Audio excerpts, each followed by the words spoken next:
भारताचे पंतप्रधान नरेंद्र मोदी यांनी 25 वर्षांपूर्वी सिंधुदुर्गाचा पाहुणचार घेतला होता। देवगड तालुक्यातील उंडील गावी एकदा नव्हे तर 2 वेळा त्यांनी 4-4 दिवसांचा मुक्काम केला होता। उंडील गावच्या नदीत मनसोक्त डुंबण्याचा आनंद लुटला होता। मोदी पंतप्रधान झाल्यानंतर या जुन्या आठवणींना उजाळा देणारा हा खास रिपोर्ट। नरेंद्र मोदी हे संघाच्या मुशीत घडलेले कार्यकर्ते।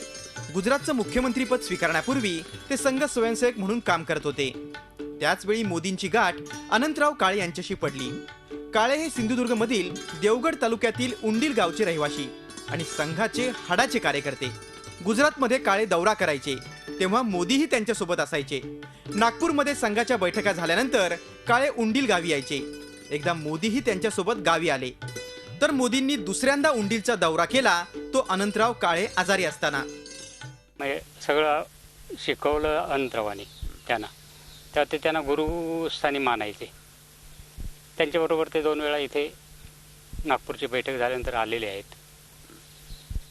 आले की इथे 4-4 दिवस राहायचे। ते इथे नदीवरती पोहायला वगैरे जायचे। आमच्या इथे खाली नदी आहे, त्या नदीवरती पोहायला वगैरे जायचे।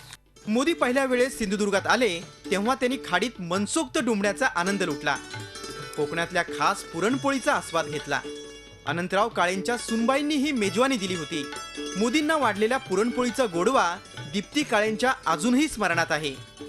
जेवायला बसले की यांची काकू आम्हाला हाक मारायची, म्हणजे अनंतरावांची भाऊज आहे, या गोजऱ्या वाढायला। मग आम्ही जायचो, म्हणजे त्यांना वाढायला 4-5 जणी घरातल्या होत्या तेव्हा आम्ही जायचो आणि ते आवडीन गोड खायचे।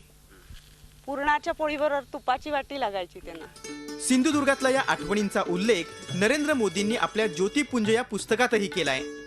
कार्यनिष्ठ अनंतराव काळे यांच्यावर मोदींनी 8 पानं खर्ची घातली आहेत। उंडीलमधील काळेंच्या चौसोपी वाड्यात मोदींच्या वास्तवाच्या खुणा जपल्या जात आहेत, पण तिथे धरण होणार असल्यानं हे घर लवकरच इतिहास जमा होणार आहे।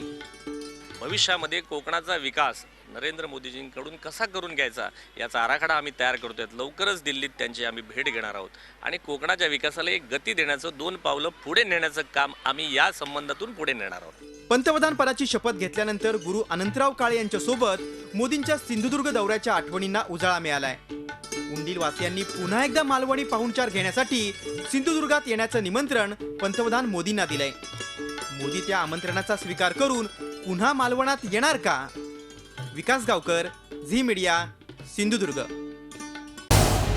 झी 24 तास रहा एक पाऊल पुढे।